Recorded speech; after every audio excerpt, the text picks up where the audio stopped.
کرم ہے کہ اس نے ہمیں نبی کریم علیہ السلام عطا فرمائے اور ہمیں ان کی امت میں پیدا فرمایا اور ہمیں ایک ایسی زندگی عطا فرمائی جس کو اختیار کر کے ہم دنیا آخرت کی بھلائیاں اکٹھی کرتے ہیں۔ آج کل چونکہ ہمارا موضوع کینسر کے عنوان سے چل رہا ہے تو کینسر چونکہ کئی اقسام کے ہیں اور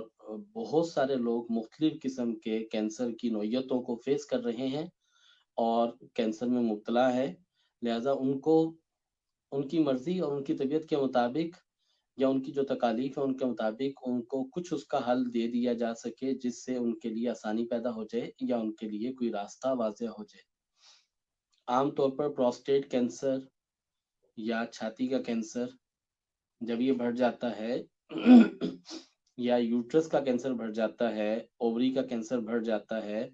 تو پھر یہ کینسر ہڈیوں میں بہت تیزی سے پھیلنے لگتا ہے اور پاکستان میں کم کیسز ایسے ہیں جن میں ہڈی کا کینسر براہ راست ہڈی کا کینسر ڈیولپ ہو جائے، اور اس کی تعداد تو ہے لیکن بہت زیادہ تعداد دیکھنے میں نہیں آتی۔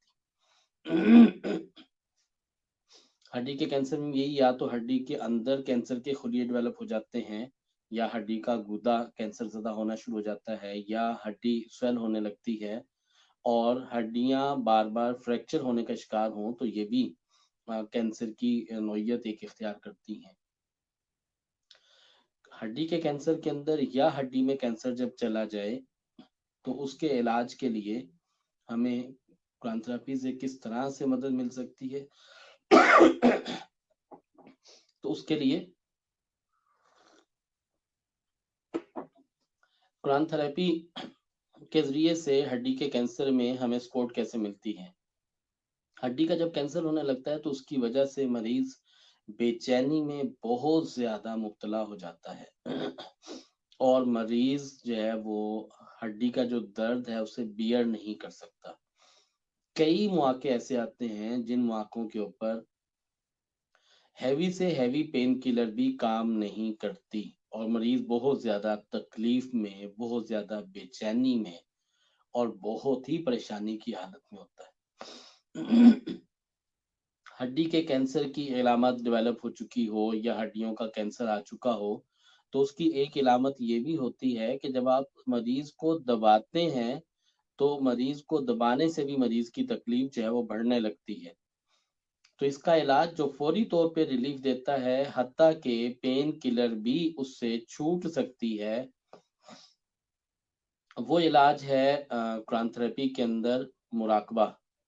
آپ مراقبہ کریں اور مراقبے کے کیفیت میں ہی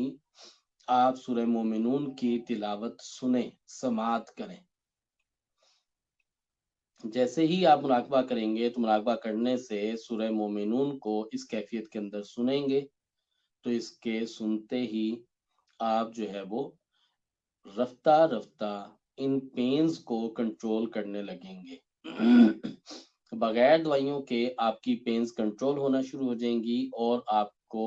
بہت ساری ڈیفیکلٹیز آپ کی بہتر ہو جائیں گی اور آپ کو ایک ہیوج ریلیف ملے گا، حتیٰ کہ ہم نے بعض ان مریضوں کو بھی دیکھا جو بیڈ پہ تھے، ہل نہیں سکتے تھے، انہوں نے مراقبہ کیا، قرآن کی تلاوت سنی اور حتیٰ کہ ان کا مرض اس قدر الحمدللہ بہتر ہو گیا کہ وہ خود اٹھنے لگے، چلنے پھرنے لگے اور ان کی پینز جو ہیں وہ کنٹرول ہونے لگی۔ 2 سال پہلے کراچی میں ہی ایک پیشنٹ تھی جن کا ہم نے مراقبہ کے ذریعے جو ہے وہ علاج کیا، وہ بیڈ پہ تھیں اور ان کے پین کلر کی نوعیت یہ تھی کہ اگر وہ پین کلر لیتی ہیں چاہے انجیکشن کی صورت میں لیں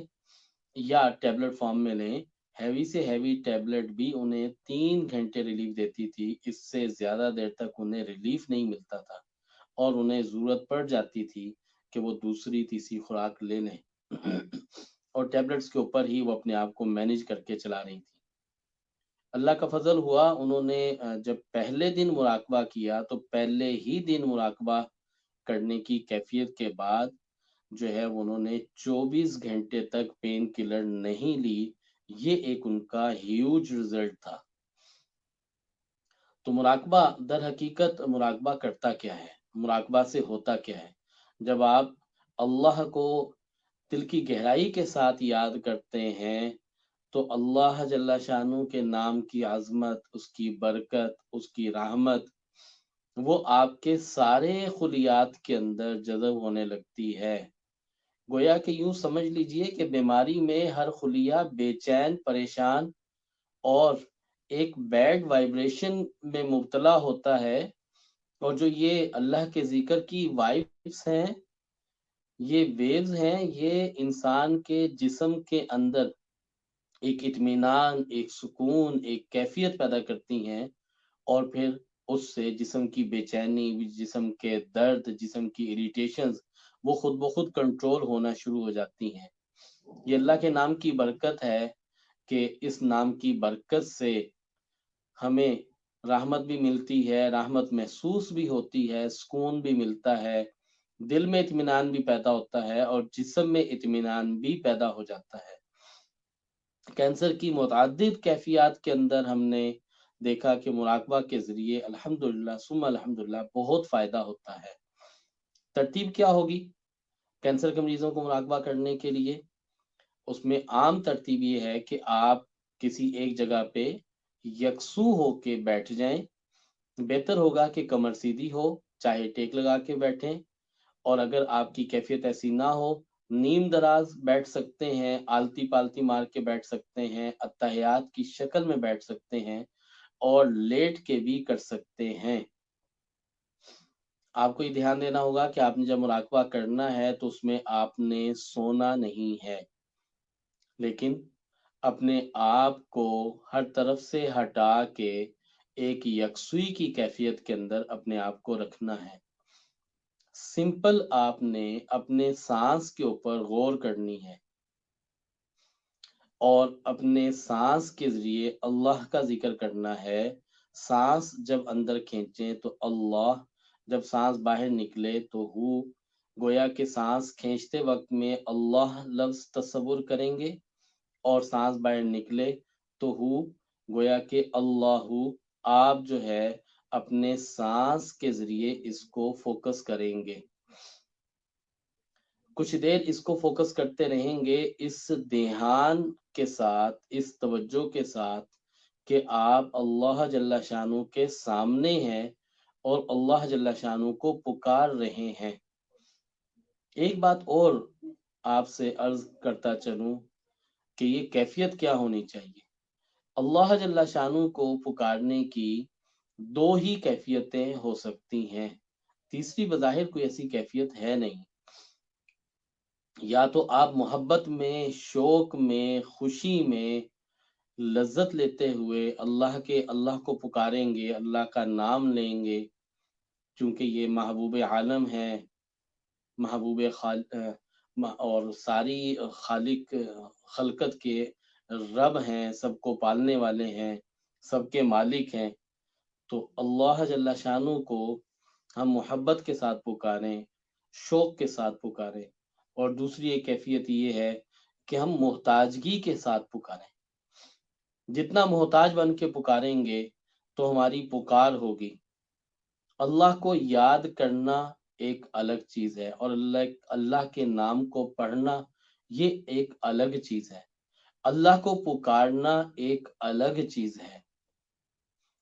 عام طور پہ ہم عادی ہو چکے ہیں کہ ہم اللہ کے نام کو پڑھتے ہیں،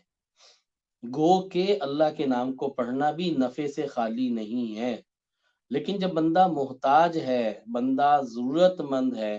بندہ پریشان ہے، تو اس پریشانی کے عالم میں تو اس کے پاس محتاجگی ہونی چاہیے، اس بات کا استحضار ہونا چاہیے کہ وہ اپنے رب کو پکارے، خوب گہرائی کے ساتھ، دل کے ساتھ، اپنی بے بسی کو، اپنی کمتری کو، اپنی محتاجگی کو، اپنی بیماری کو اس کے سامنے رکھے، اور اس کے پاس اس بات کا یقین ہو کہ اس کے علاوہ میرا کوئی مداوا ہے نہیں، اور واقعتاً اللہ کے علاوہ کوئی سننے والا، کوئی صحت دینے والا، کوئی حفاظت کرنے والا، کوئی شفا سے نوازنے والا، کوئی تکالیف دور کرنے والا ہے ہی نہیں۔ تو لہٰذا درود شریف اول آخر 3 دفعہ پڑھتے ہوئے یکسو ہو کے بیٹھیں گے، لیٹیں گے، اور اس دھیان کے ساتھ کہ اللہ جل شانہ کے سامنے ہیں، اور خوب دل کی گہرائی کے ساتھ اپنے سانس کے اوپر غور کرتے ہوئے اللہ کا ذکر کریں گے اور کچھ دیر کرتے رہیں گے، اور اسی کیفیت میں اس دھیان کے ساتھ کہ اللہ جل شانہ کے سامنے ہیں، انتہائی یکسوئی کے ساتھ سورہ مومنون کی تلاوت سنیں گے، اور اس سے انشاءاللہ العزیز آپ کی چند ہی دنوں میں پینز کنٹرول ہونا شروع ہو جائیں گی، بے چینی ختم ہونا شروع ہو جائے گی، اور آپ کے لیے شفا کے راستے کھلنا شروع ہو جائیں گے۔ اس انداز میں الحمدللہ ایک نہیں، دو نہیں، سینکڑوں مریض جو ہے وہ اس انداز میں مراقبہ کر کے اپنی تکالیف کے اندر جو ہے وہ بہت زیادہ نفع حاصل کر چکے ہیں۔ اگر یہ کہا جائے کہ ہزاروں لوگ فائدہ اٹھا رہے ہیں تو واقعتاً یہ غلط نہیں ہوگا۔ وہ لوگ جو کہ مراقبہ کا لنک چاہتے ہوں تو ہم انشاءاللہ انہیں ایک مراقبہ کا لنک بھی دے دیں گے۔ جو راولپنڈی اسلام آباد کے لوگ یا ارد گرد کے لوگ ہیں، اگر مراقبہ میں کینسر کے مریض مراقبہ میں علاج کے لیے شرکت کرنا چاہتے ہیں تو ہر اتوار کو ہمارے ہاں ہمارے ادارے میں کینسر کے مریضوں کے لیے مراقبہ کا سیشن ہوتا ہے، اس میں تشریف لا سکتے ہیں، فری آف کاسٹ ہے، اس میں ایسا کوئی ایسی بات نہیں ہے، بس آپ اللہ کے سامنے اپنے آپ کو پیش کر دیں اور اللہ کے حضور اپنے آپ کو پیش کر دیں، اور پھر دیکھیں کہ اللہ کی رحمت کیسے آپ کو اپنی آغوش میں لے لیتی ہے۔ تو اس طرح سے کینسر کے مریضوں میں، دردوں میں، وہ مریض جو کہ انسومیا کے شکار ہیں، جن کو نیند نہیں آتی، نیند کی ٹیبلٹس لیتے ہیں، ان سب مریضوں کو مراقبہ کے ساتھ فائدہ ہو جاتا ہے۔ کچھ سوالات ہم اس میں اپنے پروگرام میں شامل کر لیتے ہیں۔ یہ بنت محمد ہیں، بنت محمد آصف، ان کا کہنا یہ ہے کہ میری والدہ 4 سال سے فالج کے مرض مبتلا ہیں، کئی ہسپتالوں سے علاج چلا، ایکسرسائز بھی ہوئی، کافی فائدہ ہوا، اور سٹک سے ہی چلتی ہیں، الٹی سائڈ کا پورا حصہ کام نہیں کرتا۔ ان کا بلڈ پریشر جو ہے یہ نوٹ کرتے رہیں، دیکھیں کہ ان کے بلڈ پریشر کی کیفیت کیا ہے۔ اگر بلڈ پریشر ان کا زیادہ ہے تو ان کے بلڈ پریشر کا علاج جو ہے وہ ہونا چاہیے۔ قرآن تھراپی سے بلڈ پریشر کا علاج، سورہ نور ایک مرتبہ تلاوت کریں اور دم کر کے پانی پلائیں، اس سے بلڈ پریشر کنٹرول ہونے لگے گا۔ اور سورہ طٰہٰ ایک مرتبہ تلاوت کریں، دم کر کے پانی پلائیں، اس سے فالج کی علامات بھی انشاءاللہ العزیز بہتر ہو جائیں گی۔ اگر ان کا ایچ بی لیول کم نہ ہو اور ان کی فزیک ایسی ہو تو بہتر ہوگا کہ اگر آپ ان کا حجامہ کروا لیں تو اس سے انشاءاللہ بہت فائدہ ہوگا۔ جی دوسرا سوال ہے، 9 محرم کو بچہ 9 محرم کو بہت تیز بخار ہوا، 1 ہفتے تک نہیں اترا، ڈاکٹر نے ہیوی اینٹی بائیوٹک دی جس سے بخار تو اتر گیا، مگر اس کے بعد مجھے اکثر رات کو لعاب میں لیسدار مادے کے ساتھ ہلکا خون آتا ہے، اور جب سٹرس پھل کھاتے ہیں تو گلے میں ہلکی خراش کے بعد بھی خون آتا ہے، اور دوائی کے بعد رات کو سونے کے بعد منہ میں اکثر لیزار مادہ ہوتا ہے، نہ مجھے کھانسی ہے اور نہ کوئی اور تکلیف ہے۔ یہ سوال کیا ہے ام عبداللہ نے حیدرآباد سے۔ جی ان کے علاج کے لیے صبح خالی پیٹ 1 گلاس نیم گرم پانی پیجیے اور اسے کچھ عرصہ کنٹینیو رکھیے، اور ہر کھانے سے پہلے 1 چمچ تخم ریحان یہ وہی ہے جس کا تذکرہ آپ کو قرآن مجید میں سورہ واقعہ، سورہ رحمان میں ملتا ہے۔ یہ تخم ملنگا کے گروپ کا ہی ایک بیج ہے اور آپ کو پنسار سے آسانی سے مل سکتا ہے۔ ہر کھانے سے پہلے 1 چمچ تخم ریحان یہ آپ جو ہے وہ پانی کے ساتھ لینا شروع کریں، اور سورہ فاتحہ آیت الکرسی ہر نماز کے بعد 3 مرتبہ تلاوت کریں، اس سے انشاءاللہ بہتر ہو جائے گا۔ جی دوسرا سوال یہ ہے کہ حجامہ کے بارے میں بہت سنا ہے، حجامہ کیوں کرواتے ہیں اور کیا فوائد ہیں، جن لوگوں کے لیے زیادہ مفید ہے، کن لوگوں کو نہیں کرانا چاہیے۔ یہ ایک سوال کے اندر کئی سوالات ہیں۔ حجامہ اس دور کی علاج کے اندر نعمتوں میں ایک بہت بڑی نعمت ہے. یہ وہ بھولا بسرا علاج ہے جس کو اللہ جل شانہ نے اپنی امت کو نبی علیہ السلام کے ذریعے اپنی خلقت کو یہ علاج عطا فرمایا. نبی کریم صلی اللہ علیہ وسلم سے کئی ہزار سال پہلے یہ علاج مرتب تھا، رائج تھا. اور نبی کریم صلی اللہ علیہ وسلم جب معراج پر تشریف لے گئے تو اللہ جل شانہ نے یہ علاج نبی علیہ السلام کو مرحمت فرمایا اور حضرت جبرائیل علیہ السلام کے ذریعے سے ترغیب بھی کی گئی کہ اپنی امت کو اس علاج کی طرف متوجہ کیا جائے. آج کے دور میں اللہ جل شانہ ڈاکٹر امجد صاحب کی زندگی میں خوشیاں اور برکتیں پیدا فرمائے اور انہیں رحمتوں سے نوازے کہ انہوں نے اس بھولے بسرے علاج کو اس وقت امت میں پھر دوبارہ زندہ کر دیا. اس علاج کی کوئی ایک خوبصورتی نہیں ہے، سینکڑوں خوبصورتیاں ہیں جو انشاءاللہ ہم گاہے بگاہے آپ کے ساتھ ضرور شیئر کریں گے. ہجامہ ایک علاج ہے جس میں مریض کے جسم کے اوپر کٹ لگا کے فاسد خون نکال دیا جاتا ہے اور اس سے بغیر دوائی کے مریض بہتر ہونے لگتا ہے اور مریض شفایاب ہوتا ہے. ہاں، اس کے لیے ضروری ہے جیسا کہ نبی رحمت علیہ السلام کی تعلیمات بھی ہیں کہ ماہر معالج سے اپنا علاج کروایا جائے. ہجامہ کرنے کے لیے ہمیں ماہر معالج کو دیکھنا چاہیے اور ماہر معالج سے ہی اپنا ہجامہ کروانا چاہیے. ہجامہ کرنے کے لیے سنہ تاریخ کو اگر مد نظر رکھا جائے تو یہ بہت عمدہ ہے، ورنہ ہجامہ عام تاریخوں کے اندر بھی کیا جا سکتا ہے. قمری تاریخوں میں 17، 19 اور 21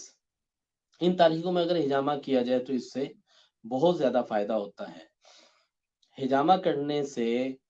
مریض جو ہے وہ ہر طرح کے مرض میں بہتر ہوتا ہے، چاہے وہ سر درد ہو اور چاہے جسم کے کسی حصے کا کینسر ہو. لیکن ہجامہ